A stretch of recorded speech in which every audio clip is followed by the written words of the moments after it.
Welcome back to another epic countdown. If you've been following our journey through Korean cinema, you know we never mess around when it comes to delivering the absolute best films that'll leave your jaw on the floor. This is part 6 of our mind-blowing Korean movies series, and trust me, we've saved some absolute gems for you today. So hit that like button if you're excited, and let's dive right in with number 10. We're kicking things off with Officer Black Belt, a 2024 action comedy from director Kim Joo-hwan that's equal parts fists and laughs. Kim Woo-bin stars as Lee Jung-do, a delivery guy who's also a martial arts prodigy with black belts in taekwondo, kendo, and judo. After a chance encounter, he's recruited as a probation officer, teaming up with grizzled cop Kang Ki-jung to take down parole-violating criminals. Kim Woo-bin is absolutely perfect for this role. The guy just has this natural charm that makes you root for him instantly. His fight scenes feel legit because he actually knows martial arts. It's not just movie choreography. The action is solid, though nothing groundbreaking. It's comfort food cinema where you know exactly where it's going, but the ride is fun enough to keep you entertained. It has a 6.9 rating on IMDb and is available on Netflix. Moving on to number 9, we have Master, a con artist thriller that brings together Lee Byung-hun, Gang Dong-won, and Kim Woo-bin in this intense cat-and-mouse game around Korea's biggest pyramid scheme. Lee Byung-hun plays Jin, the CEO running a massive Ponzi scheme called One Network. Gang Dong-won is the detective obsessed with bringing him down, and Kim Woo-bin is the tech genius caught between both sides.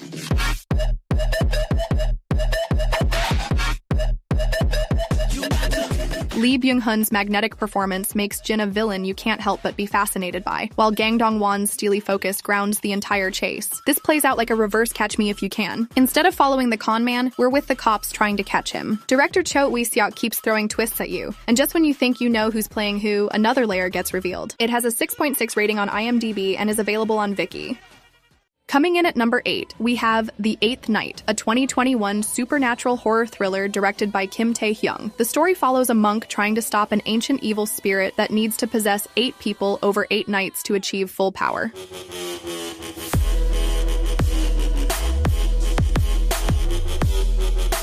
Lee Sung-min gives his all as the monk, and visually this film is absolutely stunning. But here's where it falls apart. The mythology is so inconsistent that you stop caring about the threat because you never really understand how it actually works. If you're really into Korean folklore or just want something pretty to look at, you might want to check it out, but don't expect narrative coherence. This film has a 5.3 rating on IMDb and is available on Netflix. At number 7, we have The Point Men, a diplomatic thriller based on the real 2007 South Korean hostage situation in Afghanistan, where 23 missionaries were captured by the Taliban. Hwang Jung-min plays Jung Jae-ho, a straight-laced diplomat tasked with negotiating their release, while Hyun Bin is Park Dae-sik, a gritty NIS agent who knows the Afghan terrain like the back of his hand. Together, they navigate tense standoffs, cultural clashes, and life-or-death decisions.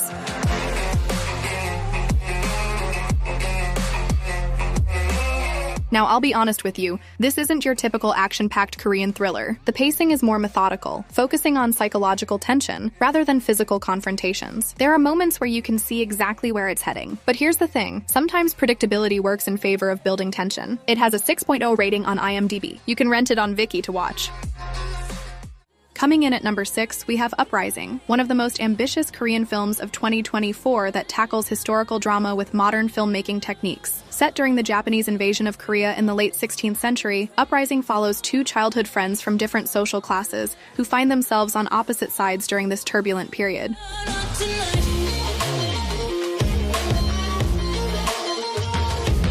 The lead performances really anchor this epic story. Both actors bring genuine depth to what could have been simple archetypes, the noble warrior and the pragmatic survivor. Their chemistry completely sells the central friendship that drives the entire narrative, making every betrayal and reunion hit that much harder. It has a 6.6 rating on IMDb and is available on Netflix. Cracking the top 5, we have No Mercy, a 2010 crime thriller directed by Kim Hyung-jun that will mess you up. Sol Kyung-gu plays Kang Min-ho, a forensic pathologist whose daughter is kidnapped by a vengeful killer. To save her, Min-ho has to unravel a web of clues tied to a brutal murder case.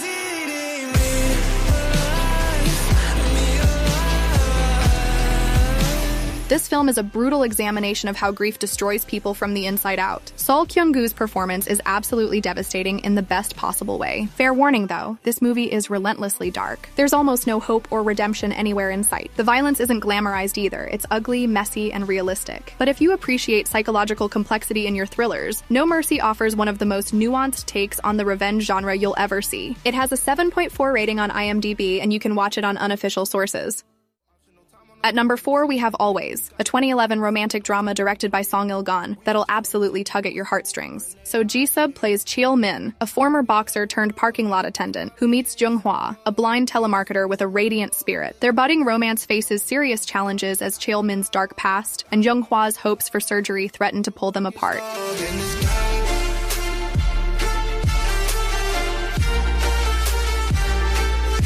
Always is a beautiful, bittersweet love story that'll leave you reaching for tissues. The romance develops slowly and believably. You watch these two damaged people find solace in each other, and it never feels forced or artificial. It's the kind of film that reminds you why Korean cinema excels at emotional storytelling. It has a 7.7 rating on IMDb and is available on Viki and Prime Video.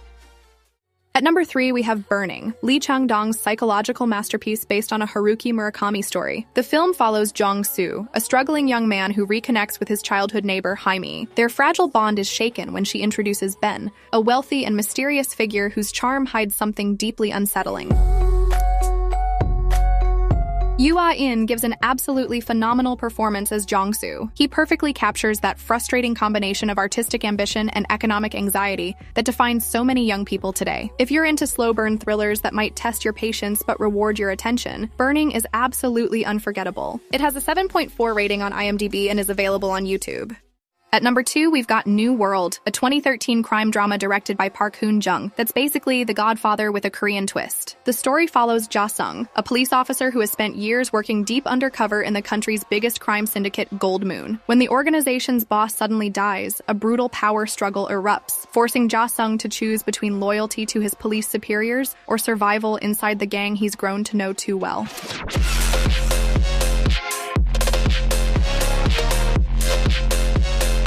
The pacing is deliberate but never dull, slowly building suspense until it explodes in shocking bursts of violence. The cast is absolutely stacked. Lee Jung-jae delivers a career-defining performance as the conflicted undercover agent. Choi Min-sik as the calculating police chief is magnetic, while Hwang Jung-min's role as the unpredictable gangster Jung Chung injects just the right amount of dark humor. It has a 7.5 rating on IMDb and is available on Viki. And finally, claiming our number 1 spot, we have Memories of Murder, Bong Joon-ho's absolute masterpiece. Based on the true story of Korea's first serial murder case, this film follows 2 detectives, Park Do-man and Seo Tae-yoon, as they hunt a serial killer terrorizing a rural town in the 1980s. With no good DNA technology and mounting pressure from above, their desperation leads them to make increasingly dark, morally gray choices.